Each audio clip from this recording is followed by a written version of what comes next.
भाई और बहनों, आज एक और बहुत बड़ी चुनौती है जिसका जिक्र मैं आप सभी किसान साथियों, हमारे इनोवेटर्स के सामने जरूर करना रहूं।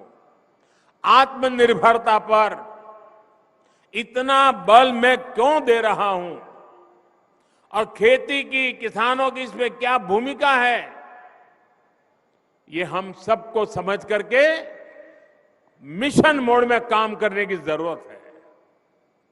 आज सबसे अधिक खर्च जिन चीजों को आयात करने में हमारा होता है वो खाने का तेल है, फर्टिलाइजर है, कच्चा तेल है।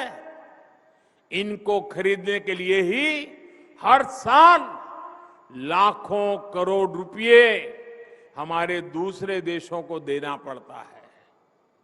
विदेशों में जब कोई समस्या आती है तो इसका बुरा असर हमारे यहां पर भी पड़ता है। अब जैसे पहले कोरोना आया, हम मुश्किलें झेलते झेलते दिन निकाल रहे थे, रास्ते खोज रहे थे। अभी कोरोना तो पूरा नहीं हुआ तो लड़ाई छिड़ गई, और ये ऐसी जगह जहां हम बहुत सी बातें वहां से खरीदते थे, जहां से ज्यादा हमारे पास जरूरतें थी वही देश लड़ाइयों में उलझे हुए हैं। उन ऐसे ही देशों पर इन लड़ाई का प्रभाव भी ज्यादा हुआ है। अब खाद को ही लीजिए, यूरिया हो, डीएपी हो या फिर दूसरे फर्टिलाइजर, ये आज दुनिया के बाजारों में दिन रात इतनी तेजी से महंगे होते जा रहे हैं, इतना आर्थिक बोझ पड़ रहा है जो हमारे देश को झेलना पड़ रहा है।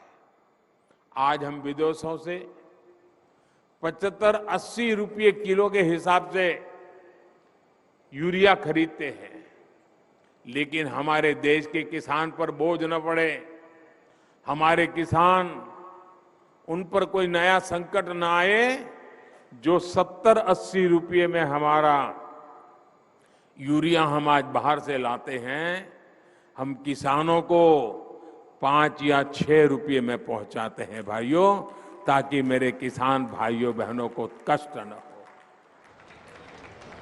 किसानों को कम कीमत में खाद मिले।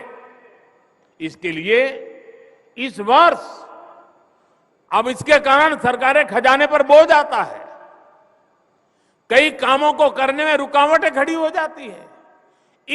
इस वर्ष लगभग 2.5 लाख करोड़ रुपया केंद्र सरकार का सिर्फ ये यूरिया के पीछे हमको लगाना पड़ रहा है। भाइयों और बहनों, आयात पर हो रहे खर्च को कम करने के लिए, देश को आत्मनिर्भर बनाने के लिए हम सब ने मिलकर के संकल्प करना ही होगा, हम सब ने मिलकर के उस दिशा में चलना ही होगा। हम सब ने मिलकर के विदेशों से खाने के लिए चीजें लानी पड़े, खेती के लिए चीजें लानी पड़े, इसमें से मुक्त होने का संकल्प करना ही पड़ेगा। कच्चे तेल और गैस पर विदेशी निर्भरता को कम करने के लिए बायोफ्यूल इथेनॉल पर बहुत अधिक काम आज देश में चल रहा है। इस काम से सीधे किसान जुड़ा है, हमारी खेती जुड़ी हुई है। किसान की उपज से पैदा होने वाले इथेनॉल से गाड़ियां चले और कचरे से, गोबर से बनने वाली बायोगैस से बायो सीएनजी बने, ये काम आज हो रहा है।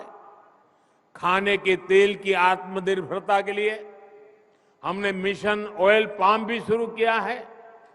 आज मैं आप सभी किसान साथियों से आग्रह करूंगा कि इस मिशन का अधिक से अधिक आप लाभ उठाएं। तिलहन की पैदावार बढ़ाकर हम खाद्य तेल का आयात बहुत कम कर सकते हैं। देश के किसान इसमें पूरी तरह सक्षम है।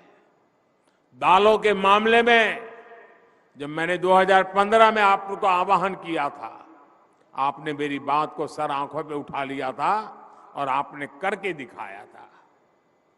वरना पहले तो क्या हाल था, हमें दाल भी विदेशों से ला करके खानी पड़ती थी।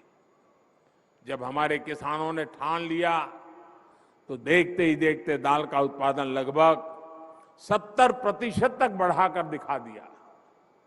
ऐसी ही इच्छा शक्ति के साथ हमें आगे बढ़ना है, भारत की कृषि को और आधुनिक बनाना है, नई ऊंचाई पर पहुंचाना है।